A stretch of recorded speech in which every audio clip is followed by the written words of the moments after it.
Better Billion St. Louis wants to give a voice to St. Louis residents who want our local government to invest in projects that benefit our entire community. Joining us from Better Billion St. Louis is Nick Apperson. Welcome, Nick. Thanks for coming to STL Live and telling us all about all this good stuff you're working on.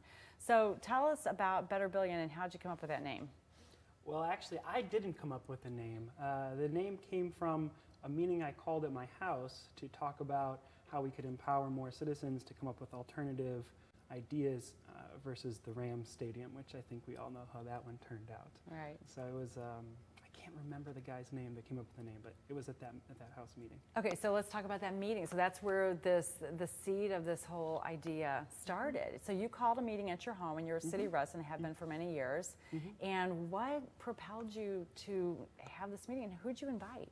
Sure. I mean, I made it a pretty broad invitation because I think that the more voices you bring in, the better your outcomes are going to be, you know? And what I had heard from a lot of people is that we didn't really want to invest money in a Rams stadium, but that in fact there were a lot of other things that we did want to invest money in.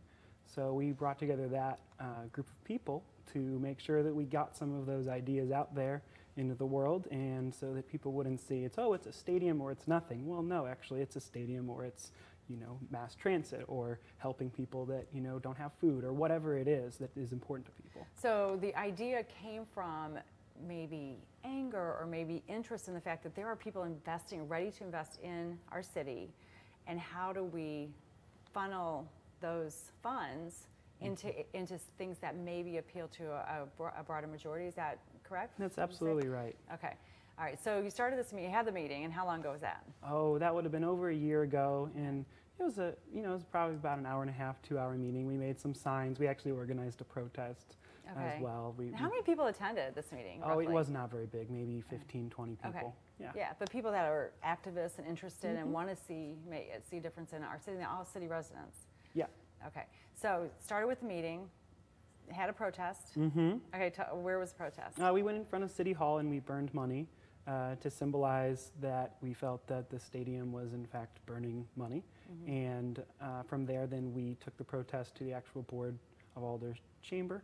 I got thrown out, actually, if you go back. Why did you get thrown out? Oh, well, you know, it turns out listening to 80% of the population isn't real popular on the board, or at least it wasn't at that time.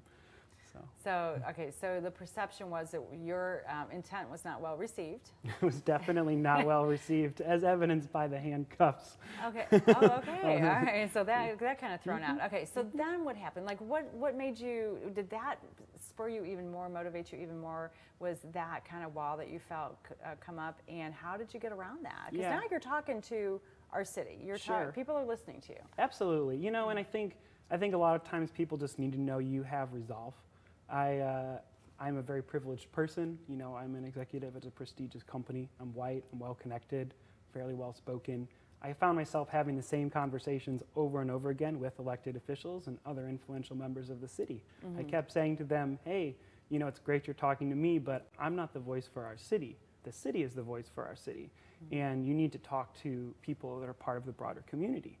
And that's really where Better Billion came from, is this simple concept. If you say you're representing the whole city, why are you only talking to influential, privileged people like myself? Okay, so you started with 15 people in your living room. What kind of numbers are we looking at now that are about the same core group, or have you expanded? Sure, I'd say, well, in our most recent contest where we gave away a couple $1,000 cash prizes, we had about 40 entries of different ideas that were billion-dollar scale ideas for our city. So that's quite an improvement there, and I would say our base is quite a bit bigger from that because that was a number of months ago. Okay, great. We're going to take a quick break and come back and talk about what some of those ideas are. So stay with us at STL Live. We'll have more with Nick and Better Billion St. Louis after this break.